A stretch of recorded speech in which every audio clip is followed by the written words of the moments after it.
បាទគ្រប់ជម្រាបសួរលោកស្រីលោកយាយលោកតាដែលកំពុងស្ដាប់ជាមួយវិទ្យុផាសុខភាព 89.70 MHz នៅទូទាំងប្រទេសនិងអស់លោកស្រីយោតាដែលកំពុងតែស្ដាប់នៅក្នុងបណ្ដាញសង្គម Facebook តាមរយៈ account លោកបណ្ឌិតនូលីក្តីឬក៏តាមរយៈ account វិទ្យុផាសុខភាពក្តីអាច comment សួរបានដោយសេរីនៅក្នុងកម្មវិធីនេះលេខទូរស័ព្ទដែលអាចចូលរួមសួរបានគឺ 016 822 823 099 822 823 និង 060 822 823 ថ្ងៃនេះខ្ញុំនិយាយគ្នាអំពីបញ្ហាអាហារ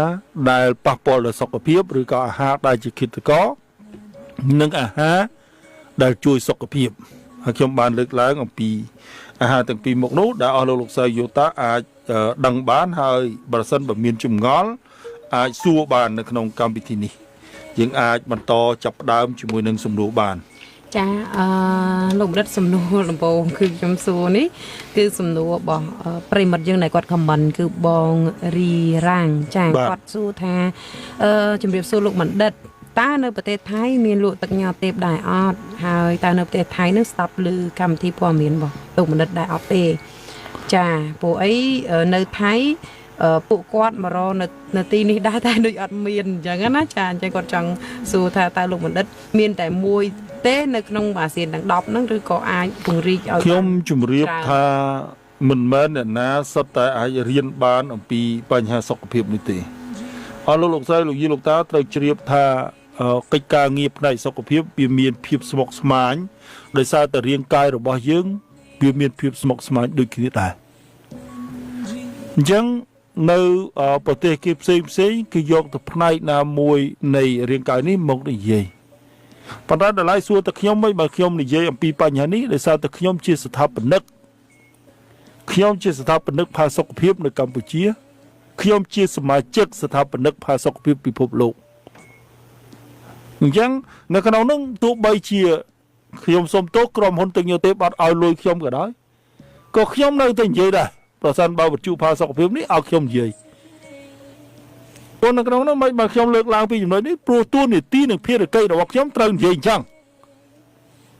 ព្រោះដើម្បីឲ្យគេបង្កើតដើម្បីឲ្យគេមានសុខភាពល្អគេត្រូវយល់អំពីរាងកាយរបស់គេចា៎ការរស់នៅដោយសុខភាពល្អគឺជាភារកិច្ចរបស់យើងទាំងអស់គ្នាអញ្ចឹងមនុស្សនៅលើពិភពលោកនេះដាច់ខាតគឺជាមនុស្សដែលមានភារកិច្ចក្នុងការរស់នៅដោយសុខភាពល្អប៉ុន្តែធ្វើម៉េចដើម្បីឲ្យរាងកាយយើងមានសុខភាពល្អលោកត្រាតែអស់លោកស្រីលោកយាយលោកតាដែលជាម្ចាស់រាងកាយនឹងយល់អំពីរាងកាយខ្លួនឯងយល់អំពីដំណើរនៃការប្រព្រឹត្តទៅរបស់រាងកាយហើយយល់ថារាងកាយនេះគឺជាអ្នកដែលជួសជុលនិងព្យាបាលខ្លួនឯងចា៎ភារកិច្ចរបស់ខ្ញុំក្នុងការបង្កើនផាសុខភាពគឺធ្វើឲ្យគេមានសុខភាពល្អមានភាពរីករាយនៅក្នុងជីវិតនិងមានទ្រព្យសម្បត្តិហើយទ្រព្យសម្បត្តិដែលខ្ញុំលើកឡើងនោះមិនមែនឲ្យគាត់ក្លាយទៅជាមហាសេដ្ឋីទេចា៎ប៉ុន្តែគាត់ពិតជាមហាសេដ្ឋីសុខភាពមែនពលរដ្ឋថ្ងៃបើសិនយើងមើលអំពីការជឿថាវិការដែលយើងយកទៅចំណាយលើជំងឺជួនកាលយើងរក30ឆ្នាំចា៎លុយដែលយើងប្រឹងរក30-40ឆ្នាំជួនកាលចា៎យកទៅមើលជំងឺសម្រាប់ជីវិតចុងក្រោយរបស់ខ្លួនអញ្ចឹងសួរថាតើវាមានយុត្តិធម៌សម្រាប់យើងដែលរស់នៅលើភពផែនដីទេហើយភាគច្រើនឃើញចេះទេលោកបណ្ឌិតឃើញគាត់ចាស់គាត់ភាគច្រើនគាត់មិនសមលុយសួរមិនសមទៅអីឯងមិនសមទុកមើលជំងឺពេលចាស់អញ្ចឹងសួរថាតើវាគួរតែសន្សំលុយទុកមើលជំងឺនៅពេលចាស់ទេចា៎មិនគួរទេអញ្ចឹងកន្លែងហ្នឹងដែលខ្ញុំពង្រៀនតាំងពីកុមារទៅចា៎តាំងពីទារកទៅពង្រៀនម្ដាយឪពុកឲ្យចេះចិញ្ចឹមកូនពង្រៀនជីដូនពង្រៀនជីតាឲ្យចេះមើលចៅឲ្យចេះចិញ្ចឹមចៅពលរដ្ឋថ្ងៃនេះមនុស្សចាស់មានកូនខ្ចីប្រសិនបើមនុស្សចាស់អត់យល់អំពីការចិញ្ចឹមកុមារក៏អត់បើចំណុចក្រោយឈឺទៀតចា៎ហើយប្រសិនបើម្ដាយឪពុកហ្នឹងមិនយល់អំពីការសុខភាពកូននោះវេទនាហើយមួយថ្ងៃគិតតែរឿងអាហារឲ្យកូននោះគឺជាអាហារគ្រោះថ្នាក់បំផុតអ្នកខ្លះហ្នឹងឲ្យកូនផឹកទឹកកំប៉ុងទៅអ្នកខ្លះឲ្យកូនញ៉ាំនំកញ្ចប់អានំហ្នឹងវាសល់ពីពេលណាមកវាធ្វើពេលណាជួនកាលអត់ដឹងទៅទៀតទឹកកំប៉ុងហ្នឹងវាមិនមែនជាទឹកកំប៉ុងសុទ្ធទេវាមិនមែនជាទឹកសុទ្ធដែលគេដាក់នៅលើហ្នឹងទេ មែនជាទឹកកូឡេនដាក់គេទឹកកូឡេនសតទេមែនទេ ចា ទឹកទាំងអស់ហ្នឹងគេដាក់ទឹករសជាតិកូឡេនទឹករសជាតិឥឡូវនេះគេលុបអាទឹករសជាតិនឹងចេញដោយសារតែខ្ញុំប្រាប់ទៅគេជឿគេមើលអាហ្នឹងដល់ឥឡូវនេះទៅរកមើលអាពាក្យ flavor ហ្នឹងវាបាត់ហើយតាមពិតពីដើមគេគ្រាន់តែដាក់ថាជា flavor ទេជាទឹករសជាតិមិនមែនជាទឹកសុទ្ធអាផលិតផលនឹងសុទ្ធទេហើយឥឡូវនេះគេហៅថាវិឆេទកម្មសេដ្ឋកិច្ចនិងការបោកទីផ្សារឥឡូវដល់បោកទីផ្សារទៅក្រូចសុទ្ធ 100% មានកពឹសក្រូចនៅនឹងទៀតបើធៀបពិតវាអញ្ចឹងមែនអត់ទេបើសិនយើងនិយាយពីទឹកក្រូចសុទ្ធយើងសួរអ្នកលក់ក្រូចច្បាច់វិញលក់ទឹកក្រូចច្បាច់មកដល់ប៉ុន្មានហើយទឹកនៅមកកំប៉ុងប៉ុន្មានសួរធ្វើម៉េចដើម្បីបានទឹកនៅតែមានតម្លៃទាបបែបនោះមិនអាចទេ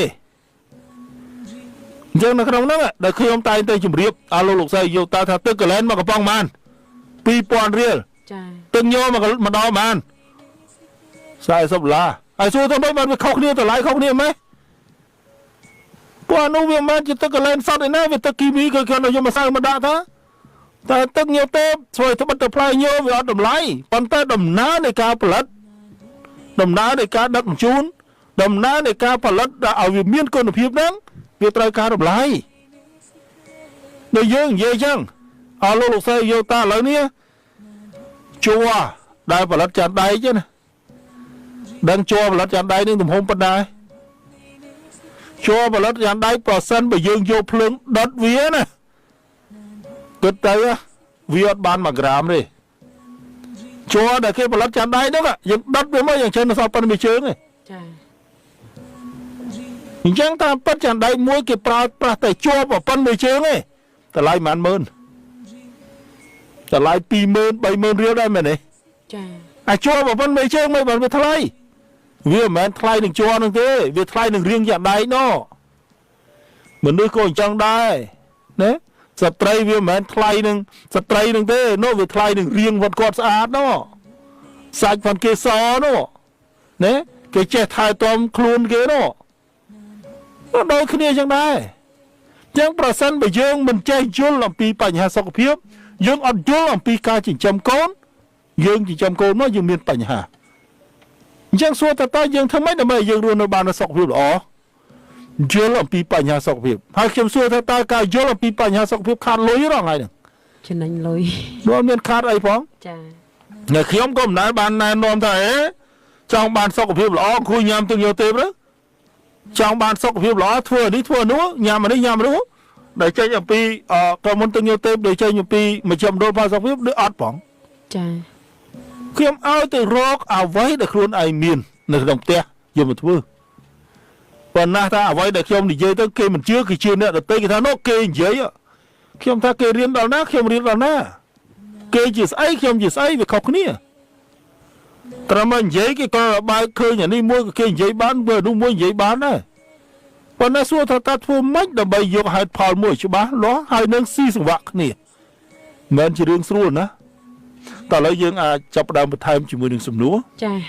សំណួររបស់បងស្រីនៅខាងស្ទឹងមានជ័យបាទចាគាត់សួរលោកបណ្ឌិតថាឲ្យតែផឹកឡើងគាត់ងើបមកគឺដកដង្ហើមចង់ដល់គ្នាទេហើយណែនចុកដើមទ្រូងរបស់គាត់ហ្នឹងបាទហើយគាត់បែកញើសចុងជើងដល់ពេលយប់គាត់សម្រានហ្នឹងក្បាលគាត់ក្តៅហើយពេលដែលគាត់ទៅសួរគេថាគាត់នឹងខ្វះកាល់ស្យូមអញ្ចឹងគាត់សួរផឹកកាល់ស្យូមមើលគាត់ទៅតែខ្វះកាល់ស្យូមមែនអត់អញ្ចឹងមិនសួរគេបើភាសាគេផឹកមើលសាប់មើលហើយមួយទៀតគាត់ចង់បន្ថែមថាគាត់ញ៉ាំទឹកហ្នឹងអស់មួយថ្ងៃមួយកំប៉ុងអាកាឡាំងដែលគាត់ទិញពីក្រុមហ៊ុនទឹកញាប់ទេពទៅហើយហេតុអីក៏ញ៉ាំអស់ប៉ុណ្ណឹងហើយនៅតែបត់ជើងមកមានពណ៌លឿងហើយឆ្អេះពណ៌លឿងហើយឆ្អេះទាំងនោមខ្លួនឯងព្រោះមិនមែនទៅញ៉ាំកុំទឹកអាកាឡាំងប៉ុណ្ណឹងបត់ជើងមកស្រួលទេណាសួរតើរាល់ថ្ងៃក្រៅពីញ៉ាំទឹកយើងញ៉ាំអីគេខ្លះអាហារដែលយើងញ៉ាំរាល់ថ្ងៃចុះអាហារយើងញ៉ាំរាល់ថ្ងៃមិននៅខ្វះកាល់ស្យូមការដែលយប់ឡើងបែកញើសការដែលព្រលឹមឡើងពិបាកដកដង្ហើមមិនមែនដោយសារតែរាងកាយនឹងខ្វះទឹកទេប៉ុន្តែដោយសារតែរាងកាយនេះពុលហើយនឹងរាងកាយខ្វះអុកស៊ីហ្សែនគ្រប់គ្រាន់ឥឡូវមុននឹងគេងមួយថ្ងៃព្រឹកព្រលឹមឡើងដកដង្ហើមអង្គុយដកដង្ហើមឲ្យបាន10នាទី lừng nghĩ làng môn kinh đọ đằng hao mà bán đâm để tì ចា mùi tiên mơ vào tốp kinh nơi vào tốp kinh nữa miền đàm chưa ở đã tiêm tia từ đào dốc oxygen dương từ để dỡ lụa hai miền xào trên châu ăn vào tốp đườngถ้าบอสเมียนชาวเจนโจลอันเมียนดามเชิญนั้นนู่นคือจิฮาดสำคัญเลยจังเอาไว้เดี๋ยวทั่วยืนหลุมบ้าไปปลุ่มล้างบ้าดอต่างห้ามก็ได้ชื่อในขนมดำตรูนั้นอันนั้นการล้างเดี๋ยวสักอัติพลในการควักจอลในขนมเรียงกายจังกรอนของก้อยดอต่างห้ามแบบบ้านดำเดี๋ยวตีเปรกดำเดี๋ยวตีหรือไงก้อยดอต่างห้ามดำเดี๋ยวตีแม่น่ะcông có họ cái công có họ luôn ai còn nói đó là không đâm được tí có họ khi này chú cả đó là khúc hiệp đó cướp ta đó là ban cứ bọn nó có bài thằng nào hơi thế phần lâm lắng dân cao bị prất môn kia đấy kèm toàn bạc lát bạc một tố bẩn nơi cái này nó đầy hơi cái lăng bay lụa tiền nó tao nói là lại tiền nó ăn miên sơn hỏi đầy lấy chắc nó và đấy dưỡng nó ra nó tao bẩn hiên là cô không hiên tranh bị cong đấy cong đó một ngày mới chun tên là cong không hiên tranh bị cong đấy chẳng nơi tỉnh chẳng chứ thế mày là chỉ cả thế là lấy cái thế là cô ở lấy trong tay thì tiết cái cồn tao tam nhưng lụa đấy nên tiết tao tiết rồi nó bên này để cái mà nó chát những bạn đầy lại mà chẳng do cái phim dưỡng chúng cá về trở nên là nắng đá đã bay sau cái phim lụa đấy khi mà trong ban lối mà ta với ban lối đai chứ khi không tốt chẳng đấy chẳng chi diêm đó từ hai mà ban về tới đâm để tìm mà đó rất đâm để tìm là nghịch tôi về năng ta cả nó lại ấy